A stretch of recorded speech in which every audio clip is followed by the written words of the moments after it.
Hello and welcome to SwitchScheme.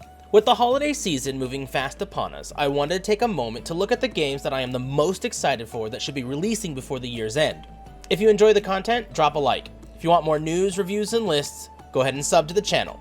If you have a game that you're excited for that isn't mentioned here, drop it in the comments down below. Now with that said, let's take a look at what's coming this holiday season. As a kid born in the 80s, I of course was one of the many children scared to death while also at the same time being absolutely fascinated by Jurassic Park on the big screen. This turned into a huge love for dinosaurs that saw my 7-year-old self outside digging in the dirt, acting like I would find some crazy dinosaur bones in the Low Valley area of California. This is all to say that I was enamored by the Turok franchise on the N64. The first game was so confusing, and the second one kicked my butt multiple times due to my inexperience until I learned about a few cheat codes. I unfortunately never got to play the third game, so when I saw that this was announced for the Switch, I was excited. From what I know, by the time Turok 3 came out, most of the original team had parted ways with the studio, so unfortunately Turok 3 was no longer about a dinosaur-busting Native American, and more of a sci-fi WTF corridor shooter. The game got middling reviews, averaging in the 7 range, but being able to finally get this played for some reason will be very cathartic for me, and therefore it's on my list of the most anticipated games for the Switch.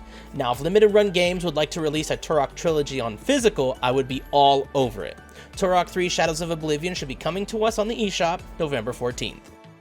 After the Harry Potter franchise ended, not much seemed to be going on with it, besides Emma Watson being one of the most gorgeous human beings on the planet. I wasn't the biggest fan of the Fantastic Beasts series. I found that most of the whimsy of learning about the universe of magic was kind of lost by that point. Hogwarts Legacy seemed to me at least like it would suffer from the same fate as Fantastic Beasts. A bit of been there, done that, seen this, seen that, which left me curiously optimistic about its release. When it was finally released though, I bought it on my PC and found myself really enjoying it. I was a Slytherin, and I went on quests to aid the wizarding world, finding new locales and battling spiders and trolls. It was an absolute blast. I admittedly only got about 1/3 of the way through the game before something else came out and completely stole my attention away. The fact that they wanted to squeeze this massive venture down onto the Switch seemed insane, and to be honest, it still seems insane. And I'm sure it will have the usual look of Vaseline smeared across the lens to help the aging system run it. But that didn't stop games like Doom from working out really well, so there's hope. My biggest concern, to be honest, isn't whether or not the game will run, it's how much of the game will require a download as opposed to what's on the card itself. Well, we're scheduled to find that out when Hogwarts Legacy comes to the Switch on November 14th. Funny enough, one of my first videos on the channel, which I released about a week and a half ago, was my top tactics games on the Switch. I am always on the lookout for more games to add to this ever-growing library of tactical combat. So here comes Persona 5 Tactics. Hey, Chris here, just hopping in to let you know that for some reason when I did the recording, I kept calling it Persona 5 Tactics. The actual name is Tactica. So just keep in mind, every time I say Persona 5 Tactics, it's supposed to be Persona 5 Tactica. Alright? There you go. Now I have a slight history with Persona 5. I see it everywhere. And although that I admit it is a good and very well made game, I just vastly preferred the characters and story of number 4. So here we are, Persona 5, and then we get Strikers, and now we're getting Tactics. It seems that the gaming world loves 5, and Atlus is going to ride it to the moon. Now I'm down to trying anything once, and regardless of the source material, I am still looking forward to Persona 5 Tactics. And I am hoping that it has a strong story on its own to keep it exciting to the end, as the art style and inevitably awesome music will. Persona 5 Tactics joins us on November 17th. Of all the games coming out before year's end, Mario RPG has my interest. When it was first announced, I was excited. It looked great, but of course I was curious what they would cut out and what they would add. But then the trailers came out. Gentlemen, you had my curiosity, but now you have my attention. As more and more trailers were released and other outlets got access to early gameplay, my excitement to replay this classic started squeezing out of the chimney like Santa after he ate too many sugar cookies. I remember renting this game as a kid from Blockbuster, and I was so confused. I hadn't played many RPGs by this point. My first were on the PS1, think Legends of Dragoon and Final Fantasy, so I went into it thinking it was a regular Mario game. And boy oh boy was I wrong. Not as wrong as I was when I rented Mario is Missing, but dang it, I definitely didn't know what I was doing at first. Eventually I did figure it out, but then I had to take it back to the store. I never again rented it or tried it as the new systems were coming and the SNES was replaced by my N64 soon after. This is not only going to be my first chance to play through the full classic, but it will also be with updated graphics and on one of my favorite Nintendo systems of all time. I am super excited. Mario RPG comes to us on November 17th. So I backed Pathfinder Wrath of the Righteous on Kickstarter, and I played it to death on my PC. I had no idea that it was coming to the Switch, and if it's anything like the PC release in terms of quality, it's going to be a huge hit for Switch fans. Sadly, it was overshadowed by the colossus that was Baldur's Gate 3.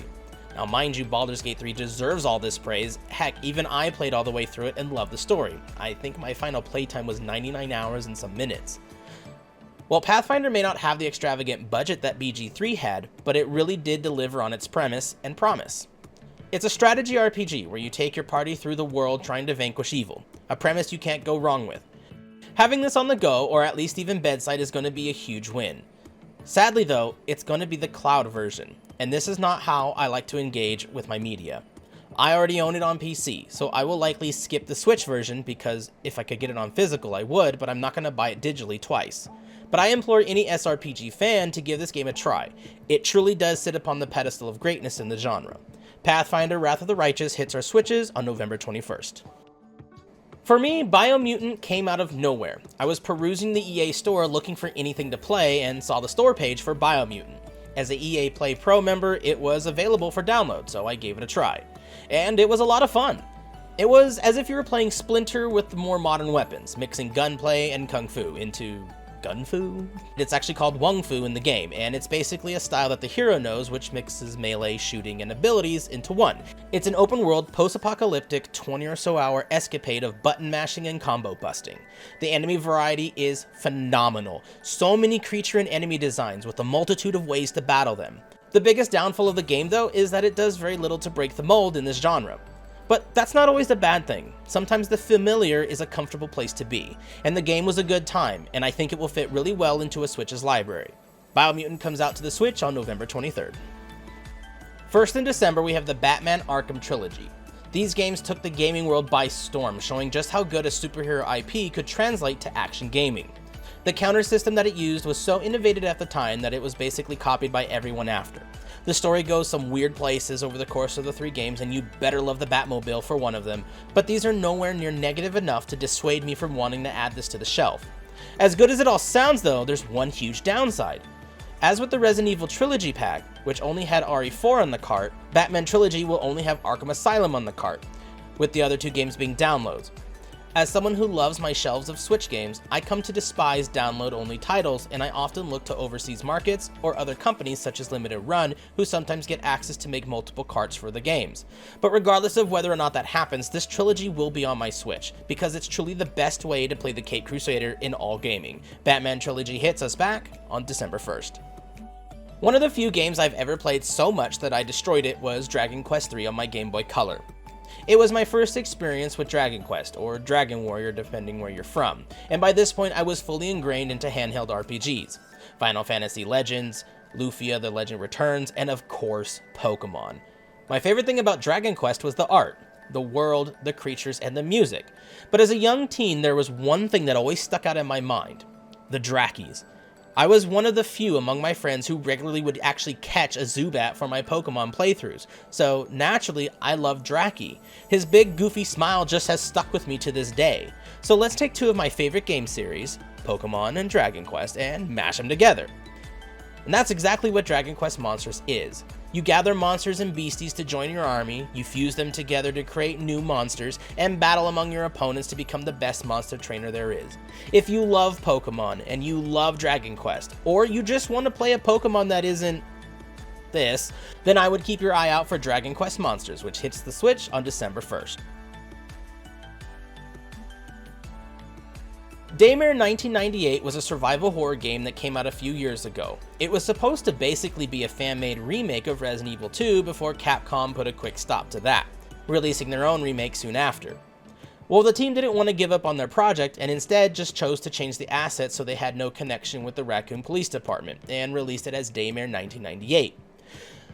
The game is a third-person survival horror with admittedly a lot of jank, but it was really cool seeing what this small team of about 15 did with their limited budget. And truthfully, I really liked the game. It wasn't a 10, but it was a fun and decently made survival horror. Then came Daymare 1994 Sandcastle, which is very, and I use that word deliberately, very loosely connected to the original. It is the definition of B-movie cheesecake slathered in enough Cheeto dust to make a kid have an asthma attack. And that's the charm of such a game. It's like a B-movie from the 80s. You're gonna go in knowing what to expect and come out with buttery fingers and a good laugh. If you like third-person horror games, this will be right up your alley. Daymare Sandcastle hits the Cheese Factory December 5th. Now hold on, before you get in the comments, dude, that was already released on the Switch. Yeah, you are absolutely correct. But I remind you that I love my physical releases. I think Enter the Gungeon is one of the best roguelites, and I played it a ton on my PC. I refused to buy it on my Switch because at the time it was an eShop title and I already owned it digitally on my PC. But now that it is coming out physically, I will finally be adding it to my shelf. It's a great example of roguelike twin-stick shooting. Sure, there's a lot of people that say the sequel, Exit, wasn't as much fun due to the constrained level design and changes to the combat, but overall this is a package which will beautifully marriage roguelite and bullet hell to warm you up this winter. Give this dual pack a try when it hits us on December 8th. Well, there you have it, 10 games that I am looking forward to coming this holiday season. There are a few more, like SteamWorld on December 1st, Walking Dead Destinies if it's still coming out on the 12th, and the one game that we all expected to be released this year, Star Wars Hunters. But with little to no info on that, we can't add it to the main list. What games are coming before year-end that you're the most excited for? Next month, we'll take a look at the 2024 titles, and I don't know if I could condense it into a list of 10. Maybe it will have to be 20, as I can already think of 10 off the top of my head. Just a few being Prince of Persia, Tomb Raider Remastered, Mario vs. Donkey Kong, Star Wars Dark Forces Remastered, Eiyuden Chronicles 100 Heroes, Unicorn Overlord, Metal Slug Tactics, Kingdom Come Deliverance. I mean, I could keep going. But alas, that's another video for another day, but there's a hint for what's to come. Thanks again for joining me, drop a like and sub, and I'll see you in the next video, and as always, have a great day.